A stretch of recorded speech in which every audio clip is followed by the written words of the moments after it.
எல்லாருக்கும் வணக்கம். சுங்கம் தோப்பு கடையிலேருந்து பேசுகிறோம். சப்பாத்தி, ஒயிட் ரைஸு, பிரியாணி, இட்லி, தோசை எதுக்கு வேணாலும் வச்சு சாப்பிட்ற மாதிரி ஒரு டிஷ்ஷுன்னு பார்த்தீங்கன்னா மதுரை முட்டை கறி. இப்போ எப்படி செய்யணும்னு பார்க்குறோம். ஃபஸ்ட்டு ஆயில் ஊற்றிக்கலாம்.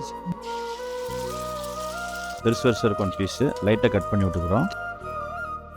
உடச்சி எடுத்து தனியாக வச்சுக்கிறோம். இப்போ தனியாக ஆயில் வச்சுக்கலாம். சீரகம், சோம்பு, கருவேப்பில், வெங்காயம், தக்காளி, இஞ்சி பூண்டு பேஸ்ட்டு, மஞ்சத்தூள், மிளகுத்தூள், மல்லித்தூள், ஜீரகத்தூள், உப்பு எல்லாத்தையும் போட்டு நல்லா மிக்ஸ் பண்ணி விட்டுக்கலாம். இப்போ தண்ணி ஊற்றிக்கலாம். இதை தேங்காய் பேஸ்ட் பண்ணி வச்சுருக்கிறோம். சோம்பு, கசகசா, முந்திரி எல்லாம் போட்டு அரைச்சி எடுத்து வச்சுருக்கோம். இப்போ அந்த நம்ம முட்டையை ஃப்ரை பண்ணி வச்சுருந்தோம். ஃபஸ்ட்டு அதை உள்ளே போட்டு மிக்ஸ் பண்ணி எடுத்துட்டோம்னா குழம்பு ரெடி.